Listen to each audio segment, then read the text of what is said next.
So kita tahulah 1960 ni bank-bank baru dah start exist. So dia dah jadi biggest financial service firm in Malaysia pada awalnya lah, sebab dia bank terawal dekat Malaysia. And then kita tahu 1995 ni CBM ada buat skim perbankan Islam yang mana diorang membenarkan conventional bank ni untuk buat subsidiary Islamic bank. So diorang pun ambil kesempatan ni, tapi diorang create Maybank Islamic Berhad melalui window concept. So kita tahulah Maybank Islamic ni dia offer more kepada syariah, kontrak, financial product and finance service dekat customer. So antara offered service dia, kita ada family takaful yang macam aku explain ni, which is Etika Family Takaful Berhad. Dan satu lagi ada President Faisal, CNI, ada banyak lagi. And then Hong Leong Islamic Bank Berhad pula. Ini dia panjang sikit dia punya history, which is semasa tahun 1995 ni ada Kong Lee Mortgage dengan Remittance Bank ni diorang merge.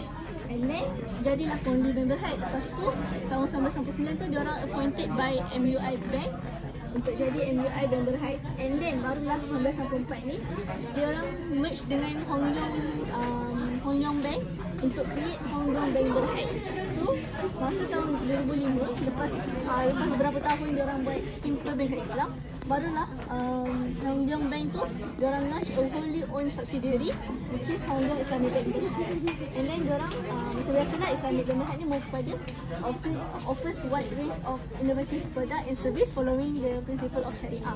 So antara offer service dia macam sama jugalah macam CI, takaful pun ada, which is HLM takaful flexible payment, and then ada rewriting service stations.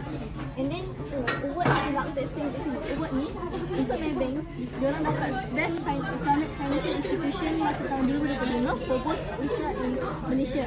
Kalau Hong Leong Islamic Bank Berhad ni, dia ada best bank takaful partner, which is finance institution under Malaysian Takaful Association. So kita akan masuk kepada comparison of contract application between apa beza antara Maybank punya family takaful dengan Hong Leong punya family takaful. So kalau perasan kat sini, Maybank dia Etika Family Takaful ni dia menggunakan wakalah model je, tapi kalau HLM untuk Hong Leong dia gunakan dua kontrak, which is wakalah dengan mudarabah. So kalau kita senang, dia ni takaful operator dia. So macam mana dia dapat income tu daripada customer melalui, kalau Etika dia fix wakalah fee sebab dia ada menggunakan wakalah je, so dia ada wakalah fee yang customer kena bayar dekat bank. Tapi kalau Hong Leong pula, dia wakalah fee untuk underwriting dan juga risk dengan profit sharing sebab dia menggunakan mudarabah. So diorang ada deal lah antara bank dan juga customer. So ni kontrak web bersama? Ni web bersama? Dia kepada mudarabah lah. Tapi apa ya? Ada kontrak hybrid lah, maksudnya takafulnya mudarabah. Tapi takaful itself dia gabung lah takaful mudarabah dengan ODR. Mostly macam tu lah. Okay, kita orang buat research lah. Ini dia wakalah dengan mudarabah. Next, kita ada deduct initial fee, maksudnya berapa yang diorang bank tu deduct daripada yuran yang customer bayar lah, daripada wakalah Etika. Diorang ambil 4.5 of the single contribution, maksudnya bila customer bayar sekali, apa bank ambil daripada fee tu 4.5 je. Tapi kalau untuk HLM takaful, sebabkan dia guna hybrid, jadi dia punya peratus tu tinggi, which is 68% daripada first year credit contribution. Yang ni macam mana ni? Tolong explain. Dia pada mula dia tinggi, lepas tu nanti akan So maknanya pembayaran peringkat ni makin rendah, makin rendah, makin rendah. Dia akan sampai kosong. Dia akan sampai kosong? Kosong mungkin tak kot sebab dia kena bayar kan untuk ada mudarabah dengan ni. Selalu minimum paling rendah sekali ya? Berapa? 100. Ada detail tapi tak perasan dia sebabkan. Lepas tu tapi dia kena bayar untuk first year credit contribution dia just ambil tu je. kalau Hong Leong dia bayar installment macam kalau yang Dia sekali. Sekali lah. So maknanya kalau yang Hong Leong tu dibayar by month lah. So yang berperingkat-peringkat. Next kita ada PIF, Syariah Ratio. PIF tu participant investment fund. So kalau kita tengok sharing ratio dia 100% untuk participan ni sebab bank ni ambil fee yang 4.5 je. Sebab kan ni kan wakalah, jadi investment tu diserahkan terus kepada customer. Tapi kalau Hong Leong, sebabkan diorang guna mudarabah, jadi 90% participan dapat, 10% operator yang ambil sebab diorang ada bilakan between diorang dua.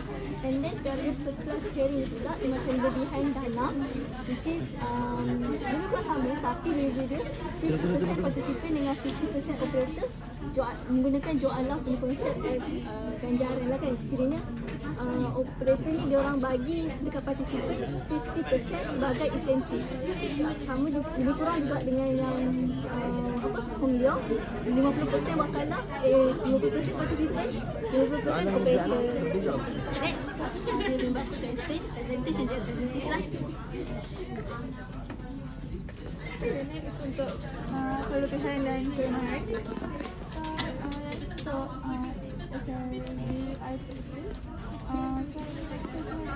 profit sharing opportunity, I think syariah conference dan dua benefit.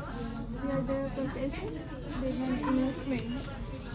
So yang ni dia maksud dia beri perlindungan kewangan kepada keluarga dan dibantu mereka bina simpanan jangka panjang. Contohnya macam kalau ada yang meninggal dunia, keluarga dia tu akan terima pampasan. Kalau dia masih hidup, selepas tempoh matang tu, dia akan dapat nilai simpanan atau keuntungan pelaburan. Untuk kelemahan pula, article charges and fees, investment risk dan long term commitment required. Yang untuk investment risk ni dia bermaksud pulangan tu tak dijamin sebab dia bergantung kepada prestasi pasaran pelaburan. Contohnya macam kalau pasaran saham tu dia jatuh, nilai pelaburan dalam plan terkaful juga akan berkurang. Ini untuk etika family terkaful. So kelebihan dia, simple and transparent system. Yang kedua, stable and predictable performance. Dan yang ketiga, syariah compliant and ethical. Stable and predictable performance ni dia bermaksud nilai simpanan dia lebih konsisten dan juga kurang terjejas oleh turun naik pasaran. Contohnya macam kalau pasaran saham tu dia jatuh, plan etika ni dia masih beri pulangan sederhana dan perlindungan dia total aktif. Ni kelemahan dia pula untuk investment return, higher fees portion dan juga lower growth protection. So yang higher fees portion ni dia maksud sebagai sumbangan digunakan tu untuk bayaran wakalah dan juga pengurusan. Jadi jumlah simpanan kita tu sedikit berkurang. Contohnya macam kalau kita bayar RM100 sebulan, sebahagian dari itu ditolak sebagai yuran pengurusan oleh etika. Sebagai berapa 10% dia? Dia sebahagian dari yang kita bayar. Contohnya 50%.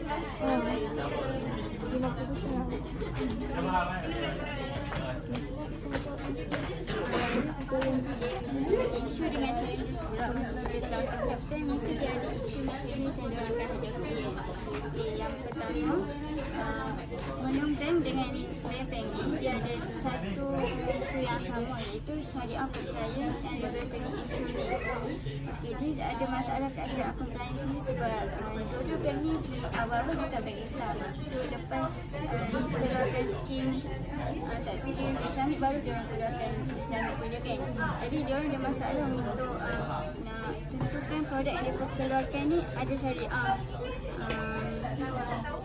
compliance supaya ya kan, ada syariah compliance dan diorang nak pastikan produk tu dengan Multi syariah. dengan IFSA Act tu, macam tally dengan IFSA Act tu lah kan. Okay, yang untuk Hong Leong Bank pula, dia ada masalah public awareness and understanding. Maybank ni pada low public awareness. Dia jadi masalah kat public awareness sebab Islamic produk ni kan baru nak keluar kan. Jadi orang public banyak yang tak tahu lagi. Jadi orang ada masalah untuk promote kat dia orang pasal produk family takaful ni. Lepas tu untuk Maybank pula dia ada masalah talent shortage, iaitu Islamic jurisprudence and modern financial acumen. Dia orang ada masalah talent shortage ni, macam dia orang mesti nak kena tanya produk yang dia orang keluarkan ni dekat professional jurisprudence ni kan. Boleh tak dia orang keluarkan produk ni dalam Islam ke tak, dia halal ke tak untuk dia orang keluarkan ni. Jadi dia masalah dekat situ lah, tak cukup orang untuk dia orang tanya benda tu. Okay, next untuk conclusion. Okay, conclusion macam korang dah faham tadi lah kan, family takaful dia aim dia untuk tolong customer, untuk melindungi diorang punya family masa sambil invest. Jadi bila diorang invest dalam bank, duit yang diorang dah kumpul tu boleh digunakan untuk family diorang pada masa depan. So kalau tengok dekat HLM ni, diorang gunakan hybrid model of wakalah dengan mudarabah. So diorang ada potensi untuk dapat higher return dengan adalah complex structure sebab guna dua kontrak.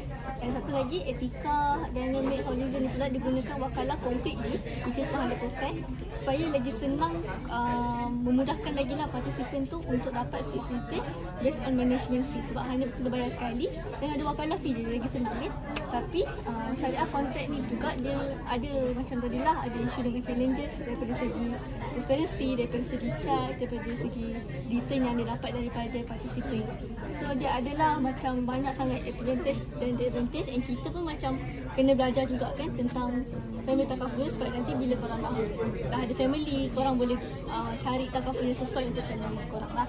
So itulah daripada kita orang. Ada soalan? Boleh tegak tak? Boleh silakan. Sebentar saya soalan. Mana guru kita? Soalan dia kan yang keluarkan kau ambil untuk apa ni, takaful ni ada dua bank kan, bank dengan Hong Leong Bank, betul tak? Okay, soalan dia mana yang lagi banyak orang gunakan dan kenapa dia gunakan benda tu? Kalau aku lah, kalau mungkin daripada pendapat aku, mungkin Maybank sebab satu dia guna wakalah, which is senang, satu kontrak je. Lagi pun macam orang ramai kan macam tak open sangat pasal family takaful, lagi-lagi macam Islamic Bank, sebab diorang macam lack of ilmu, tak tahu apa-apa. So bila diorang tahu pasal Maybank, lepas tu tahu pula ada satu kontrak je yang digunakan, jadi diorang macam anggap senang je sebab kena bayar sekali. Kalau pakai Hong Leong, diorang kena bayar ikut peringkat, which is macam kalau pasal dia pun kena tolak 68%, which is macam bagi diorang mungkin leceh, lepas tu nak kena bayar lagi setiap tahun apa semua. Lepas tu kalau tu yang kata Maybank ni senang, diorang bayar sekali and then terus dapat investment tu. So satu lagi sebab diorang pun nampak channel ratio dia 100% diorang dapat. Tak ada bank tak ada ambil sikit, kecuali diorang hanya ambil fee je sahaja. So bagi aku macam Maybank ni lagi more pada okey lah daripada Hong Leong punya. Lagipun orang pun tahu banyak pasal Maybank kan. So itulah. Dia nak gambar? Silakan. Terima kasih. Terima kasih.